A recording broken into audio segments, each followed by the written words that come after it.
Let's give him a little Guyana welcome, please.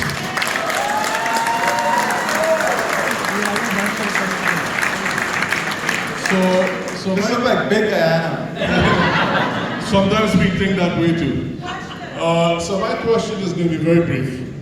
We want to make One Guyana a reality. And we want to work with you to do this. So here's a suggestion. Please bring back the national awards. Cacique Crown of Honor, Order of Arrival, Medal of Service. Please reward meritorious Guyanese for the great work that they do in the diaspora and in Guyana, because we need it back.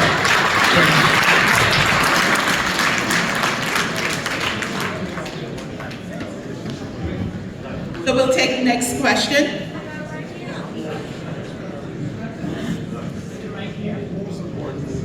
Okay, go ahead. We have a question from Tangerine Clark. Welcome to New York, and I want to say thank you so much for the amazing work you do. I was so impressed with all of the meetings that you attended at the United Nations General Assembly and the things you're doing in Guyana. You just mentioned that kids are being screened. I wrote an article in my paper about that from the New York hospital. I was wondering, is there an initiative in place to protect kids in Guyana when they're going to school? I just came back from Guyana and there were so many kids at these bus stops waiting on the mini buses. The mini buses are dangerous and vile. How can the Ministry of Education partner with the government to get school buses for kids free in every city, in every region? That would be wonderful, Mr. President. Again, welcome. Thank you. All right, so let me address the first two. National Award, I'm full support with you. You don't have to bring it back, it will happen. Thank you. It will happen. The second thing is, you guys give her a nice round of applause, right? If we bring back public transportation, I have to deal with about 10,000 families at a minimum who own private minibuses, who will say you're taking away their income, who will say that you're taking away their livelihood. That is the difference between a thought and the complexity of leadership. Thank you. Thank you. So we'll go to there's a gentleman in this row who's had his... You know what? Instead of you guys having to walk around, just make one line in the middle here and you ask the question. So, and let me say this. Questions only 60 seconds. If you're making a statement, 60 seconds. All right. So I hold the mic. All right. Let me say something before that. So I've just asked Marcia to give me a review of all the issues that I asked you guys to raise with her. Because those who have personal issue, raise it with her. I give you that opportunity. From what I've seen, 60% of all the issues that were raised relate to NIS. So here is what we're going to do. Here's what we're going to do.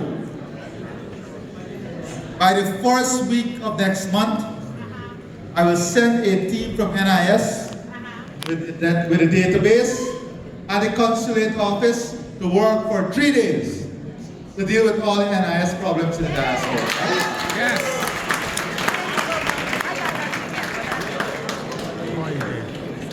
They will come and they will deal with all the NIS problems for 3 days. So we're going to advertise that and we're going to put that in place. Okay? Good. Okay, state it. Curtis Chance. Thank you, Mr. President. Sorry. The second most raised issue is land for business. Well, you have to buy land. The government don't run a real estate. If you come here and you want to do a business, you don't have to buy the land? Good, so that's an easy solution. That's on you. Okay, good. Go ahead. Yes, good evening once again. And thanks for coming, taking time out from your busy schedule to come bring us up to speed with what's going on in the diaspora. I had a few questions, but being that you said that it's only one question. I'm planning to remigrate to Guyana after living here for 45 years. And Okay. I know it's dinner time, but you don't have to demonstrate it. recently I applied for land here, and the process seems to be a very long one. My question is, what is being done to streamline that process with our slots so I can speed up my return to Guyana? All right, very easy. I'll have a team sent to you, a list of all the land for sale by the real estate agent. You want to speed it up? I bought land already, Okay. but has not been able to access it to do what I need to do. Okay, so you want infrastructure. Wait, No, I'm ready to build. yeah, but where is it? Where? Region 10, I'm in this one. No man, you can access the reservoir. It hasn't been. I can show you. I got Okay. Next. So Okay, you guys. take your Anybody? Give it to Marcia. Anybody has any question on a land, house land sale, please see Marcy over here.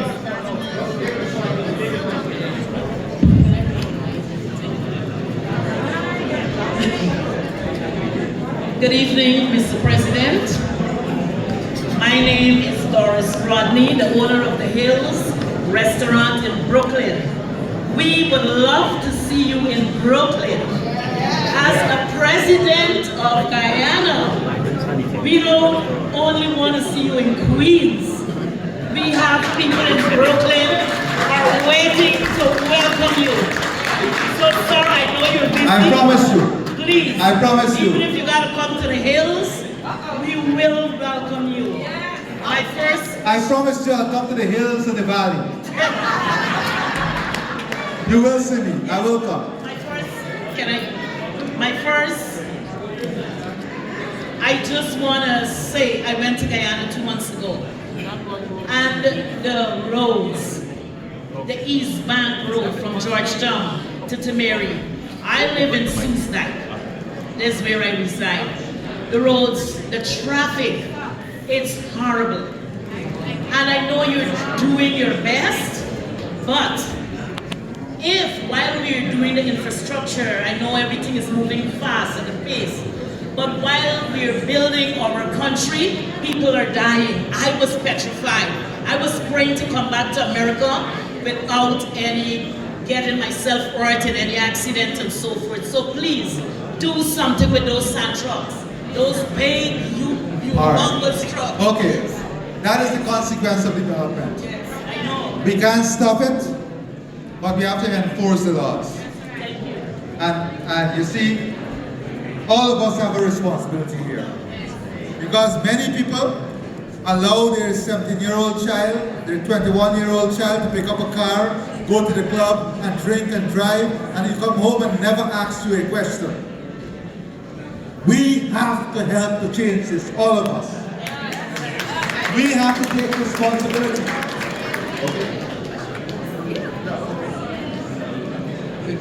Please. Mr. President, distinguished guests, it is an honor to be with you today. My name is Emmanuel Ford, and I would like to thank you for all the work you have done for people with disabilities all across Guyana. I represent UNICEF, and I would like to reiterate my call to the government and to the administration to ensure that all children with disabilities, especially those who are blind, all across Guyana have equal access to education and services, particularly assistive technology, so that they can read and write and do their assignments in an efficient manner. Thank you so much. Thank you very much. And those are people and brothers who are inspirational. Who can come and recognize what we are doing and give a constructive idea and message. And do so, championing his own difficulties and allowing himself to be an agent of change. We should all learn from that.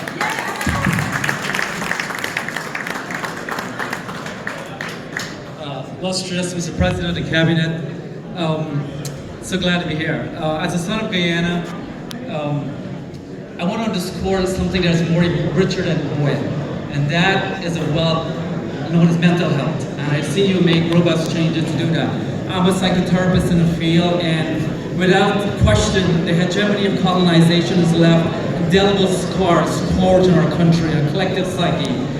Anything from depression, anxiety, disunity, domestic violence. And the question is, how could we also help people who are in the diaspora, the grants, the scholarships, that we can collaborate with Guyana to help heal Guyana psychologically and emotionally. Thank you. So we have launched a massive mental health program. We are building a special facility for training and treatment. We are also working in the schools, but we are short with technical expertise. So you just tell us you want to come home, you want to contribute, we are ready to welcome you. And that comes with finance and support. That's what we need to collaborate financially. So let's come up with a plan. Good. Mr. President, how are you?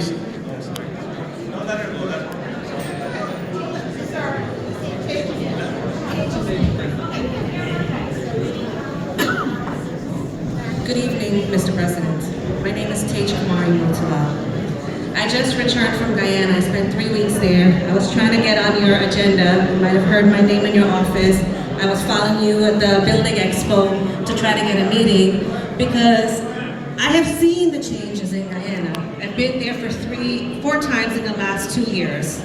I see the changes in the infrastructure, I see the roads and everything, but I've also traveled across the country and I have spoken to the people, and just as Stephen just talked about, there is deep wounds and pain within the people, and I, as an artist and a cultural worker and a healer and a mental health worker, I would like to return home because the country may have the best roads, it may have the best healthcare system, it may have a thriving economy, but if the hearts and the souls and the spirits of the people are broken, we are only as well as the least well and as the most vulnerable in our country. So my question is not what else can you do? My question is how can you support me to bring my gifts and my talents and my passion? I am a born Guyanese. But ever since I was young, my mom could tell you, my dream is to return home. How can I support? Okay. How can I Very easy, very and easy. share my vision, Very my passion, easy. and my network? Very easy. Very easy. Get on the next flight, go there and join the system. You don't need the president to give you a special license to do this. Get on the next flight, the Minister of Health here. Once you have the qualifications, you will be taken into the system. Because if you're qualified in mental health, you have a master's, a degree, or a PhD, I can tell you now, we will take you into the system. I also want to build a movement to heal the hearts and minds through the arts. And I also would... I'm not going to debate with you. I don't want to debate. I'm telling you, you've asked how you can help. I am telling you that if you want to help, get on the next flight. I will. Come I to just Guyana. came back from Guyana. Okay, great. But I also want to ask for a moment of silence for a sister of Guyana who was murdered on September 7th right here in Ozone Park in Queens in a case of domestic violence. Her name was Diana. I don't know how many people heard, but I would like to ask for that. I don't know if you know about it. She was shot in broad daylight after an argument, and then the perpetrator murdered himself. And the case of domestic violence in New York and in Guyana is huge. And I would like, out of respect, while you're here, for this recent murder, for us to have a moment of silence and for us to deal with this epidemic that is gender-based violence in our community. I'm tired of Guyanese people will be making the news in the U.S. due to the... Okay, good.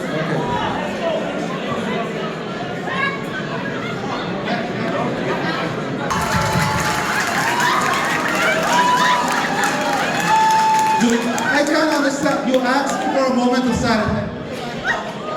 I reflected in prayers. Then I looked up and you weren't joining me. Let's go on to the next person. Mr. President, as a duly elected district leader of Richmond Hill, I want to welcome you and also... I did a moment of silence. Mr. President, I I understand what you're going through right now, and I understand the task that you have as a head of state. And I compliment you for what you've been doing. I believe the time has come for us to give the President of Guyana a warm round of applause, please, for the work he has been doing. Raise your hands and thank him because he's doing a very excellent job. President, coming back to this week, and I know you're a cricketer and a very good one at that, like myself. You had some very great innings at the United Nations, before the Congressional Black Caucus, and in the halls of international law. And I compliment you for the work that you have done there. You have laid many favors, and you've done a great job internationally for us. My question for you, Mr. President, I've seen you have so wisely and strategically talked about Ukraine in the context of Guyana and the Venezuelan problem and the recent threats of Venezuela. And to your credit, you raised the issue that you would also be looking for help internationally, which is the best way to go. Mr. President, can you share with us the feedback you have gotten from the world leaders, who are the people who run the world and the policemen of the world, and how will that benefit us, and to what extent, because we know you've kicked the ball a long way. I compliment you for that, and I just want to get a feedback on such a most important issue that affects us all here and outside of Guyana. Thank you very much, Warren. Well, I just want to make it clear, we don't have an issue with Venezuela. We know where our borders are. Venezuela has a controversy, and we have said that they can take, and we have said, let's go to the ICJ. We have said that we are ready and we will uphold the ruling of the ICJ. We are encouraging Venezuela as our neighbor to participate in the ICJ and to respect the ruling of the ICJ. CARICOM has already issued a statement in support of us. The US has issued a statement in support of us. The OAS has issued a statement in support of us. And today I met with the UN Secretary General, and of course they're in full support of this and the outcome of the ICJ. Thank you. My name is Lithian Binti. I'm from West Bank of Marara, Canal number 1. In 1975, I was one of the first individuals that granted study leave with pay. Because of that, I came to the United States, worked for 20 years with the US DOT government. The last time he was there, I spoke to Mr. Yusuf. He said it's too old, that I can't give the papers. I have my credentials. I want to go back home and give back 2 years full service without pay. Thank you. My credentials are here. Thank you. Everything is there. State your name. Good night. Mr. President, my name is Kwesi Gilbert. I just have one question, and it has to do with culture and Look, 1 second. Come, sir, come. Don't get excited. Last year, I'll give you, let me just tell him the example, because we must speak frankly. Last year, 4 persons came with the same thing, that they want to come home and give their service free of charge. Yes. Oh, hold on, man. They said they want to give their service free of charge. They came home. They came to my office. You thought was there. You thought wake up. You thought was there. Let me ask you. Let me tell you what they said. The first thing, Mr. President, we'll need housing in Georgetown. Mr. President, we need to come back 2 times every year, back to home in New York. We'll need you to provide that. In 2 cases, they had families. They wanted us to bring the families back and ensure that we pay for the children education. 4 from here. So I'm going to ask you. I don't need none of that. You don't need none of that? No, I got my house to go. Okay, good. So, Robert, good. I don't need none. Okay, Mr. Okay, good. I was communicating with both ministers, Public Works Minister. The letter is there. Okay, no man.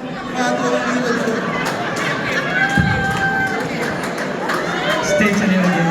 Sorry. My name is Kwesi Gilbert.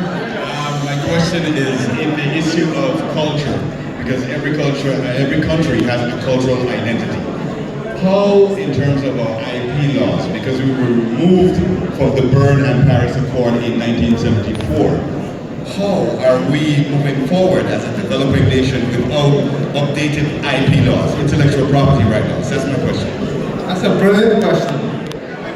But the problem is, developing countries are faced with a complex situation. We have to move towards copyright laws. But we also have to make sure that all our children have access to textbooks. All our children have access to learning material. So the developing world, I'm not speaking about Guyana now, I'm speaking as a developing world. Have to find a balance. And in finding that balance, we have to ensure that the balance reflects the state of development and the needs of the country. But moving to copyrights, especially given the fact that we want to create the farming industry through our resources in the forest and advance agriculture, research and development, it is becoming more and more important. Maybe one of the things that we can do is to look at how we start by sector. But that is a brilliant question and great idea. Thank you very much. Very good evening, Mr. President, officers of your cabinet. My question is, I go to Guyana for the past 20 years, every year. Recently, for the past 3 years, I've been going very often. I work with children and seniors in Guyana. When I say I work, I sit to them and I help. My question is, presently, there are 2 children who... Okay, please. If you could keep it down, please. Thank you. I'm working with 2 children who I'm supporting with cancer. One of them is totally paralyzed. And in Guyana presently. And they don't have anyone to advocate for them. And I'm trying my best from here, financially and otherwise, to help them to get the chemotherapy and the necessary care they need. One is totally paralyzed. I sent down a wheelchair for her. My question is, how can I reach out to, and I'm so happy that we have the Minister of Health with us. I would love to address those issues. Have you ever, which region you said? They are in Metmerzog. I'm originally from Malaika Creek. Did you ever speak to the regional health officer? No, I did not. So that's the problem. So in every region, there's a regional health officer. And if you had spoken to that regional health officer, they would have done 2 things. One, to give you the wheelchair, because we have a program to support that, so you did not have to send that down. And 2, they would ensure that that child is on a permanent disability register. Thank you. So you have to do that first. You don't need to see the Minister of Health for that. You need to use the system. But you've answered my question. Thank you very much, my dear. Thank you So kindly. before you go, give the information to Marcia, so we will follow up with the RHO for you. Thank you All right? kindly. Thank you. I really do appreciate it. We're not at a bar on Liberty Avenue. The President of Guyana is here. I think we need to be very quiet, listen to the questions and the response. Show some respect and gratitude. Thank you. I'm not finished. Mr. President, my name is Colleen Chattergoon. I know many of your members of the cabinet, and I welcome you to New York. My question to you is price gouging of the airlines. To go to Guyana, you pay close to $2,000 per US to travel on airlines where hidden fees and costs are in the tickets. I'd like to know what you are doing with working with the airlines. The reason why is because we're in a good position where we have the table to negotiate with a lot of these airline companies. I think it's ridiculous to pay $2,000 to go to Guyana when you can go to DR and other countries and get an all-inclusive for maybe $1,000, Mr. President. The other thing is that if you enjoyed the closure in Times Square, I just want you to know that that was me. I'm the one who's responsible for that because I'm a transportation planner. I worked for the New York City Department for Transportation for 19 years, and I'd be willing to come to Guyana to lend my expertise to the transportation infrastructure, Mr. President. Thank you so much. Thank you very much. All right, so you're right. The only problem is that we operate in a free economy. So we have been talking to the airlines. We are at every single international airline show, the routes they call them, and we're working aggressively on getting more seats. To solve this problem is to get more seats. So in Miami, for example, the take-up rate is almost 90+%. So that is what is driving up the cost. It's demand and supply. So the only thing that can help that is seats. You have to get seats, because once the demand grows, supply has to match that demand. Otherwise, it will be who pay the highest price that source the supply in the system. So we are working aggressively on this issue. It's a very serious issue. We are working to have many of the other major airlines into the market. We have had some success, and hopefully soon we can have additional flights out of Miami, and we are working on those flights out of the US also, out of New York.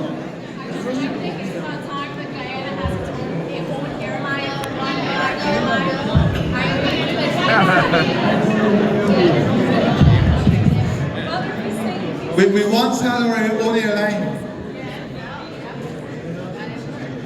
Airline is not a simple business. Airline is not a simple business. Yes, really, it is not a simple business. And I believe that government should provide the opportunities and the incentive for private sector to invest. That is what is the role of government. Ensure that there is a stable investment climate, the incentives are there, sectors that you want to grow has the necessary fiscal incentives, and that is what we've been doing, providing that platform to support investment in these areas. But listen, why you guys don't come together? You're into transportation. Why you don't bring some private sector people together and invest in the airline? And you know what? I'm actually working on a proposal. I would love that. I'm working on a proposal and I'm coming to Guyana in November, and I do hope that we meet. Not for government to finance the airline. No, not for government to finance the airline. All right, great. Hi, from Burpees to SQ. I donate wheelchairs. What you did? I did a live video showcasing my beautiful Guyana. No, I thought you said you took a lot of shots.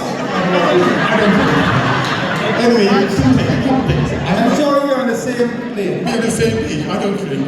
Anyhow, I'm a nurse from Guyana. I graduated 30 years ago. Glad the minister is here. I'm from Lenora too. That is why you sound so erudite. But I send wheelchairs, pampers, and so on to Guyana. I just sent 5 barrels, and I have a crate that I'm selling now. But my concern is that, you know, both you and I think the Minister of Health was tagged in a story of a young guy from Carolina Island, where he was crying out for pain. And I think you intervened so that the guy could get the care that he so needed to the hospital. Thank you very much for doing that. But my question is that why people have to really reach out to the Minister of Health, to the First Lady, and to the President of Guyana? Why don't we have something, or people don't know that they could go at the local level and get all the help that they need? It's actually there. It's actually there. For example, I know the case you're talking about, and yes, we were tagged in it, and Frank will tell you, when I called the hospital, no one ever reported to the help desk. No one ever reported to the supervisor. No one even went to the CEO of the hospital, nor the, medical superintendent. The medical superintendent. There was no report about it. It is just that people are not using the system. That is the problem.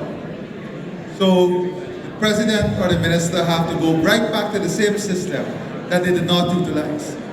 Here in the US, you will go to the system. You don't wait to pick up the phone to call Congressman Meeks. You go use the system. So that is the problem. People are not utilizing the system. People believe that, don't worry with these people, man, they're too small. Pick up the phone and call the boys in Georgetown. That is a culture that we have to get away from. That is why when I spoke, I said we have to build a system, build trust in the system, and ensure the system works. But you're right. But at least you see we were responsible. Good evening, Mr. President. My name is Patricia Ragamandan, and I work for Mayor Eric Adams. But today I'm speaking as a Guyanese. Before I worked for the mayor, I was a community activist, and I, like Mr. Kenneth was doing, picking up all these wheelchair, walker, cane, anything to get people in Guyana who needed it. Is there any way you can make it accessible for these people to get it right there in Guyana? Because for the people over here, let me say, no, you gotta stop this thing. You don't need to send any cane to Guyana. We have more than maybe 20,000 cane waiting for people to come and pick it up. You don't need to send any wheelchair. You don't need to send any pampers. So you don't need to come to me and tell me to clear these things at the wharf. No, I'm just saying, because we get these requests too. The system has these things. You're investing in it. Let them go to the system. Let them go to the system. Look, recently I was in one of the region 6, on one of the outreaches. We took 15 wheelchairs, brand new wheelchairs. We brought back 13. So the system must work. The system must work, right? Good. My name is Robin Rumdow. Mr. President, we're all very proud of you. I left Guyana 45 years ago. I went back 5 years ago. I came back after 5 years. I've never wanted to go. My passport expired. Eunice gets out of it. Expired. I returned. The question is, I asked for a new passport 5 months ago. Until now, I can't get a passport to return. I understand the problem because one of my cousins applied 8 months ago for his passport here, he didn't get it as yet. And also in Canada, the wait time for passport has increased significantly. Because as a result of the supply chain crisis, there was a shortage of passport all over the world. And we are now getting back to the position of satisfying that great backlog that was there. However, let me say this. How much it was?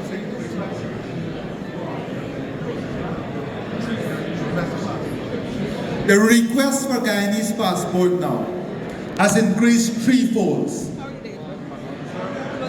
The request for Guyanese passport has increased threefold. That is the other issue, demand. So we're working on it. I've already spoken to the Minister of Foreign Affairs, and I've told him that between Foreign Affairs and Home Affairs, we have to clear the backlog. We have to clear the backlog in the next 6 weeks. And they're working on a program now to clear that backlog. That is what we're working on. Good afternoon, Mr. President. Welcome to Little Guyana and the most favorable place for you and any member of the PPP to be in. My name is Dr. Philip R. Baldeo. I'm an American-trained, board-certified physician and in medical practice in Little Guyana for over 30 years. I have seen it all. But not only that, the diaspora served you well. It has served the People's Progressive Party very well. And I hope you will remember this diaspora. I remember when I was a young man at University of Miami Jackson Memorial Hospital, I met Dr. Chelly Jagan as a patient and found out I was Guyanese. He was so nice to me. I gave him $5,000 as a donation for that election campaign. And I've continued to donate to the PPP. In 1992, Mr. President, I will tell you the question. You were only 13 at that time. I have looked at your progress. You are now evolving into one of the foremost leaders based on your gift of the gab, your ability to accumulate content, and the fact you're probably now second to Sri Narendra Modi as being the second person of Indian descent of your caliber. What I'm asking of you, sir, as you navigate everything else, do not forget the fact that we need to eradicate racism, overt poverty, and medical things which are chronic illnesses. I can only say quietly, sir, as being a physician, I've asked patients in my practice, who confide in me. This is a list of patients who feel is when they're going back to Guyana, they have to ask permission to get into the country. I will tell you personally, when I went back there and I met you, sir, and I consider you a very good friend, in 2014, 2017, 2018, we had long discussions. I took out my license in Guyana. I laid it down and I said, can I get a chance to participate in the development? I'm a registered physician in Guyana. The people in Mount Sinai come to me asking me how to contribute to my retarded country, Guyana. Bottom line it is, sir, you have to understand that your resources lie within the diaspora. Let us at least be in a position to garner that resources and actually use them for the betterment of Ghana. Thank you. Okay, Baldev, take down your pressure now. Manage your pressure. Listen, that list that you have there are names of people who you say require permission to go back. Oh, sir, not permission. What? They say when they go down to Guyana, they need to navigate through a second or a third party to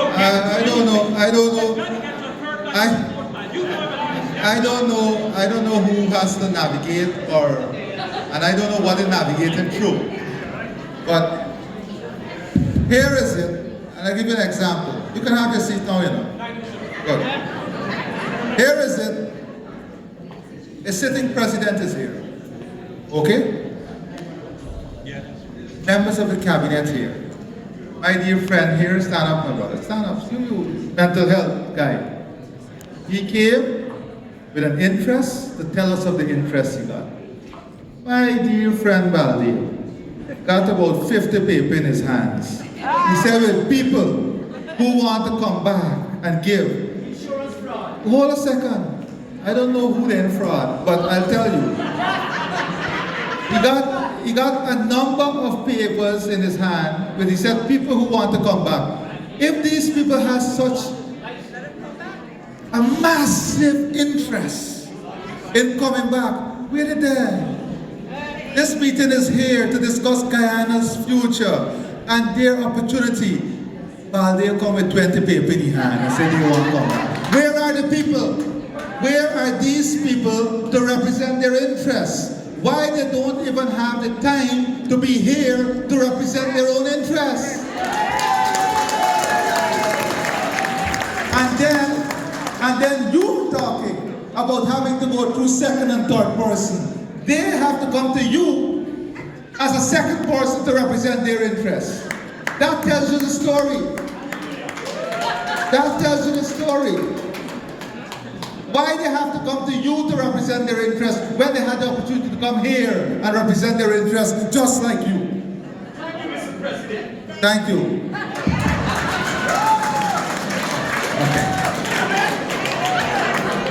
Good evening, Mr. President. Welcome. But Baldev, Dr. Baldev, you know me well. You know I'm a straight shooter. I don't monkey around. I come as it is.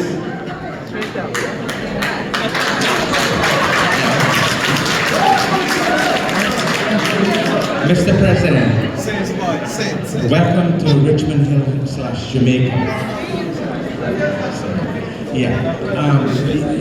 Tonight you're here and you're talking to the diaspora and you're asking people to come back and help develop Guyana.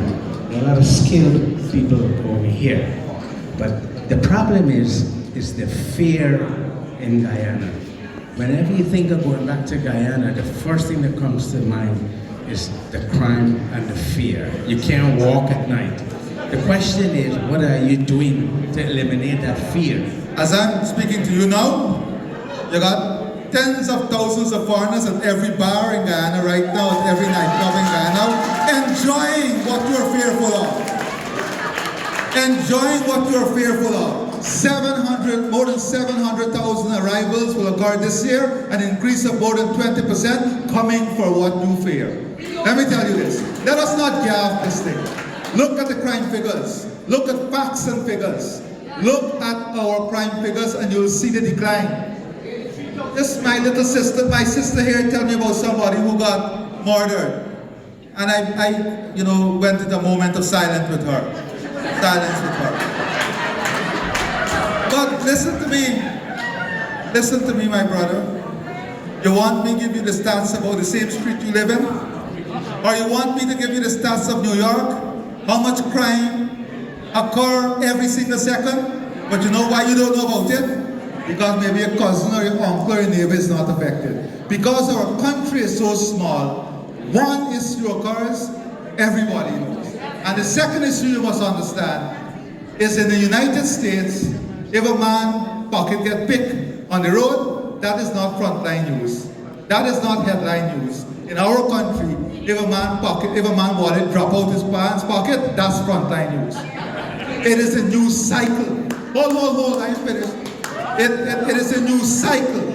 It is how news, what gets into the news. Look, and I'll call his name, Geraldo Alfonso, one of the young Alfonso. Went to London the other day. He came back, he told me when he got his suitcase, everything was gone in London. But it didn't get to the front page. It didn't get to the front page in the newspaper. So everything is amplified in a small society. Everything is amplified. Everything is amplified. And if you look at the figures, you will see what the reality is. You have to go beyond the perception, beyond the narrative. Do you go to Jamaica at the resorts? Oh, beautiful. Compare our crime rate. Do you go to Trinidad? Look, I have a Trini here. Look, stand up. No, tell them. What is the situation in the whole Caribbean? Oh, come, tell them, come. You operate in Guyana. Tell them, do you feel safe in Guyana? Do you feel safe in Guyana? Much safer than anywhere else in the country. Thank you. Jay, you come to Guyana. Do you feel safe in Guyana, Jay? Look, Mr. Here. You can't tell me I must make a decision based on the fear in your mind. I gotta look at the facts. I fear going in the plane. I can stop flying. How am I gonna do the work? You understand? God bless you, uncle.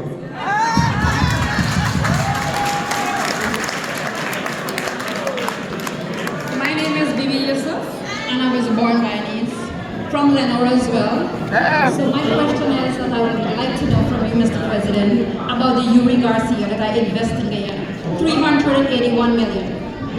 Yuri Garcia, the spongy skin, well known in Guyana. Well, what I can tell you, we charge the man, he's before the court. But this is the problem. You decided it was your money. You decided that this man that is not registered anywhere, this man that comes with a fairy tale story that he can triple your income, is good enough for you to invest in. Why did you invest in with him? You made that decision. We are now applying the law to charge the person. These fraudsters operate all over the world. Not only in Guyana, but you have to be careful with your money. You think I would take 300 or how much? The heart beat hard. You think I would take 1.5 million US dollars and give it to somebody to invest? When you can take that same 1.5 million US dollars and buy a nice two-family property on Queens and get some rent? My dear sister, you're right. The matter is before the court. The man is charged. You've applied all the charges to him. Right? Got to be in Guyana. He can't leave because it's before the court. I have to check on that. I don't know. Call and find out.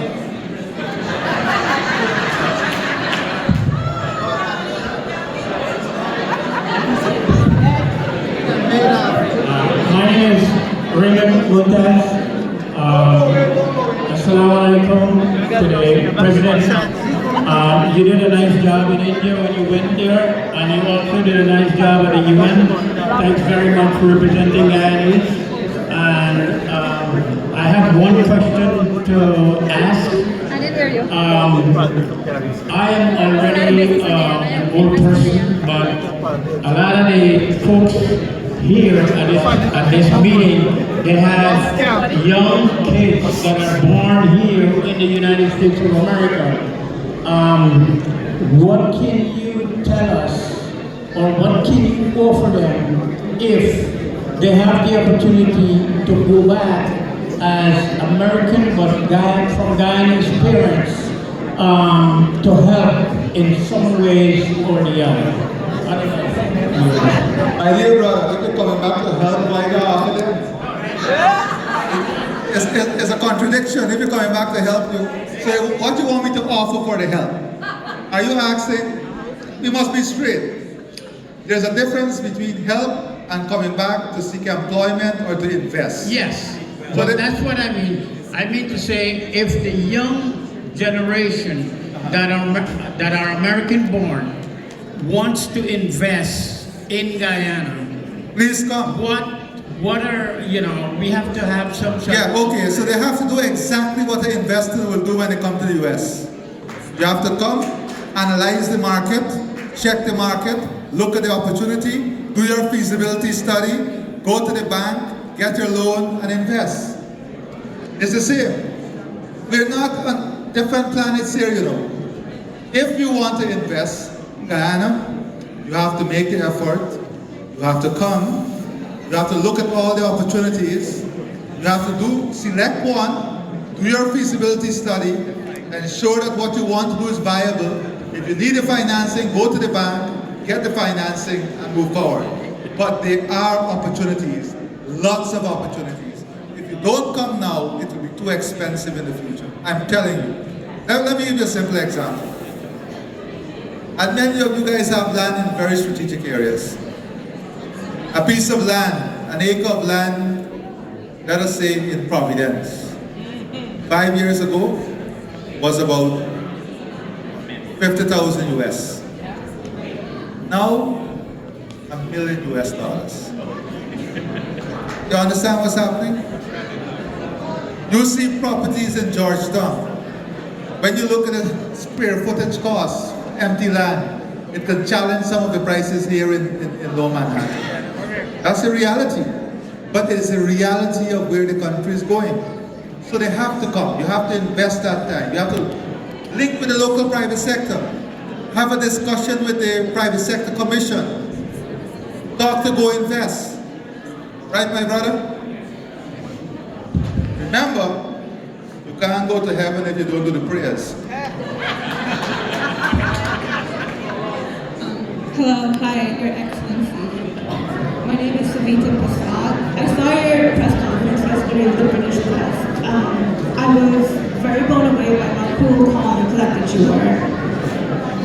In your opinion, is it an uphill battle fighting for justice for developing countries?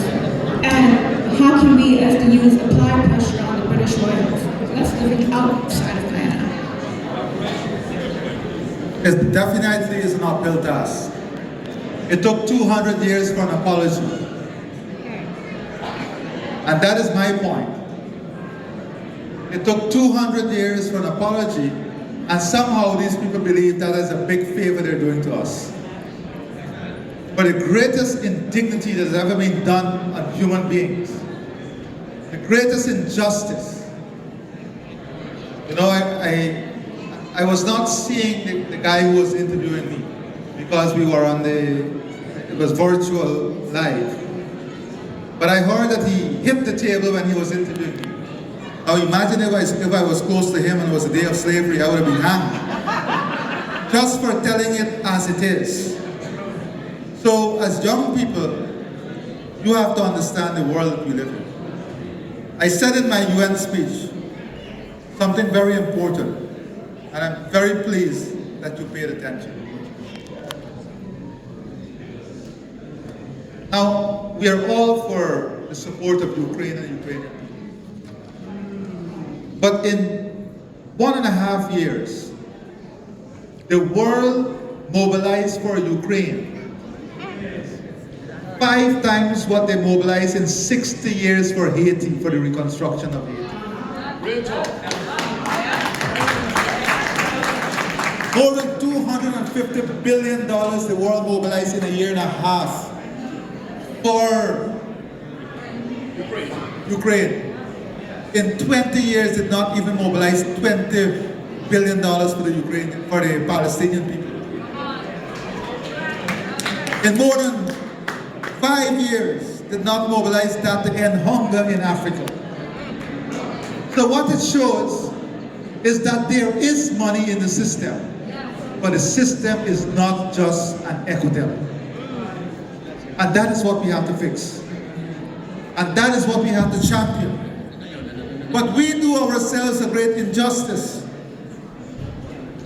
Because many leaders in the developing world, when they go to speak on these platforms, we complain. We complain about everything. When we have the ability to demonstrate that we can find solutions, that we have the brain power to find solutions. So we have to flip this narrative. If you look at the media, you would think that all of Africa is in poverty and hunger. But you go to Rwanda, and you see the development that is taking place. You know, I was telling Robert yesterday, we were driving to a meeting. Please. I'll give you a simple example as a young person of how perception and narrative is different in two same situations. Whenever you look at India, and you look at the global magazines, it was you, Frank. Frank. And they want to demonstrate poverty from India. What they use, you will see a rickshaw on the front page. That's a symbol of poverty. A rickshaw on the front page. You go to Manhattan, you see the same rickshaw in Manhattan, but it's demonstrated as a symbol of tourism, a symbol of class, a symbol of society, a symbol of culture, a symbol of art. What is the difference? The difference is the narrative. The difference is the interest it represents. And we have to sharpen up. So it's an uphill task. But it is a task, if we don't do it today, it will never be done. That is why we have to do it today and go hard in doing it. Thank you. Namaste, Sitaram, Salam Alaikum. Good evening to each and everyone. Buenas noches to Senor. It's an honor and a pleasure to be standing in this capacity. Someone who would like to say, welcome to United States to represent Guyana, not only locally, but internationally. My name is Anand Kishore, well known as the famous MC Cabbage. I must say, I compliment you and your government for what a step you have taken to make Guyana much more a country beyond the globe of the UU. I must say, what is much more important for me as a Guyanese living abroad is the land that needs to be preserved, but the coastline. Our coastline is in tremendous danger based upon the nature it was situated geographically. I wish that you can take some protective measures with your government and your technical expertise in preserving the lands of our shoreline of Guyana, because most of the resident took up residency on the coastline. And most of all, I want to tell you, after 20 years, I went back to Guyana as of Easter Sunday this year. I love Guyana, bad man. just a one. I want to tell this thing. As a youth man, as a young and vibrant visionary of Guyana, the Caribbean, and many, and I would say globally, you have tremendous potential to make Guyana a paradise among all paradise. Most of all, and may the divine Lord continue to shine his divine blessings upon you, your executive within all the different ministries, and all the others, from military to medical, to each and everyone who played a pivotal role to put Guyana a better place on this globe. Yours truly, one love. Thank you. One love, one love. I would say, may the divine Lord bless all of us and inspire all of us. Yes. But let me say, you can't make paradise paradise. You're already in paradise. That is the only correction I want to make. Make sure you protect the coastline. No. We're investing heavily. We're investing heavily on sea defenses and also the mangrove replantation. Mr. President, I want to compliment you on a couple items. As a matter of fact, I wasn't born in Guyana, my wife was born in Guyana. I've said that if I can become 21 years old... Once your wife is born in Guyana, you Guyanese right to it. Well, I will apply for Guyana soon as I do. Do you make roti? I don't know, my wife knows how to make roti. Let me say quickly. I take our grandchildren back to Guyana as often as I can. This bit about security is an issue which I think is non-existent. My children's father. My children's father. Please. I want you to start back from you. Take your grandchildren and continue. I have taken them more than once to Guyana. Their own parents refused to go to Guyana, and I can't wait to take them back again. And we are looking forward to going to Guyana very soon again. I want to ask a question. Security. Let me ask, yes, I will. We have been operating international seaport in Trinidad for the last 10 years. We operate an oil and gas service industry. Many companies who are in Guyana now, like Suez, and all these boys work to our port out of La Brea. Guyana is building or designing 3 major ports for the oil and gas industry in Guyana, which we know about. We have been promoting BIT, Brighton International Terminal in La Brea, Trinidad. It's impossible for you to maintain a 21-meter draft because there are silting problems. We are asking you, and we'd like to bring the project to your staff here, to provide a study for it.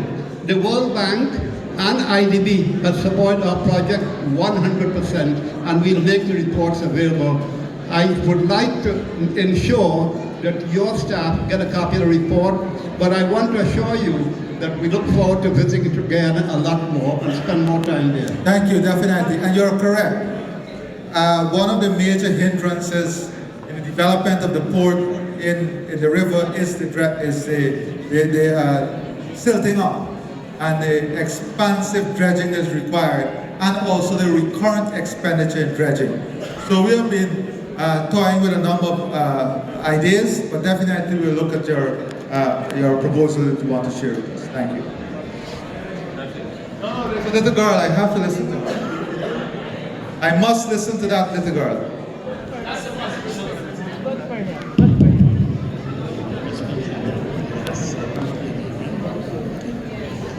Mr. President, thank you for being here. My name is Naraya and I'm 12 years old. My parents want to build a house, but they need your help. Thank you.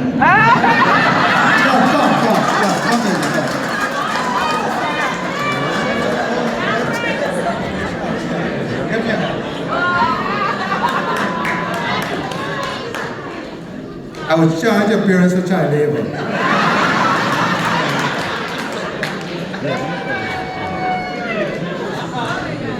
Where your mom and dad here? You're from Guyana or you live up here? No, you're on holidays here? So you want to return back home? My name is Tara. Okay. And I believe we used to take the Brilliant Hope boat together. To go to You ever got back to something? No, but I just want to say that we are very proud of you and your accomplishments. So I'll go through this. Thank you. Okay. What's your name? What's your name again? Naraya. You're very beautiful and very brave. Continue to be that way, okay? Thank you.